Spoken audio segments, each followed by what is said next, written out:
No, no, no, no. You gotta shake it. Shake.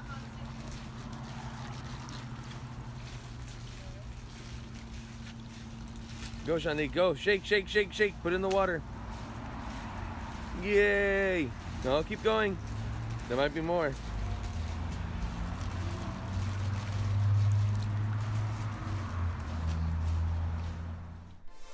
Hello, everyone. This is Moses from Zaatar Gardens. Right here, you're looking at my purple tree collard patch that's flowering. Last year it flowered as well, and the year prior it flowered. As you can see how pretty the leaves are, the more purple they are, the sweeter they are. And some leaves can get as big as your hand or even bigger, as big as your head. And here's some of the flowers right here. Really pretty flowers. Nothing spectacular, but they're really nice, and they're great to bring over beneficial insects or pollinators, because the bees come here first and then they go to the rest of the fruit trees. The bright yellow is probably what they're picking up on. Typically, when they flower, I let the bees pollinate so they can get food, and so it attracts them to my garden. But what I do after they pollinate, after it starts drying, I break them all off and I throw them away. What I've been told is purple tree collard, when you grow it from seed, doesn't grow the same or becomes an annual. This has been here about 5 years now, and it doesn't die. I have to just keep hacking it back to stop its growth. So it's an edible, tall ground cover. Kind of more of a shrub type too. Okay, now last year I let it go to seed and let the seeds drop. And I'm going to show you right now. I have these are all volunteers, by the way. All this is volunteers. Mustard greens and collards. But I'm going to show you, I think some purple tree collard seedlings are growing as well. See right here.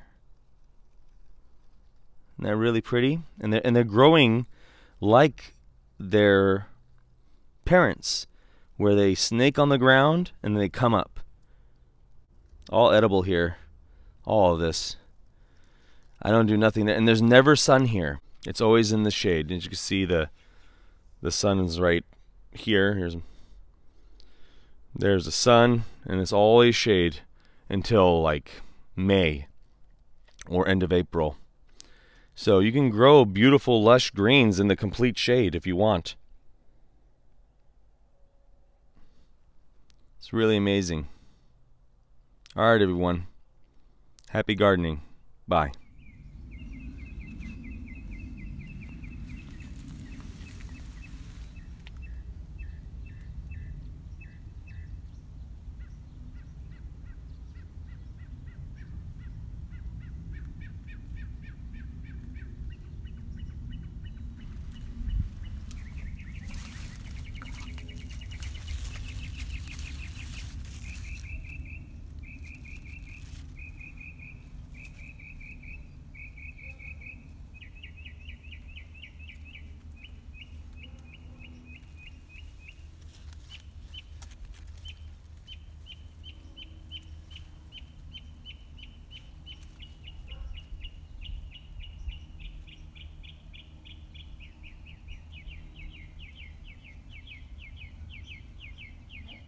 Okay, like, share, subscribe, and thanks for watching, everyone.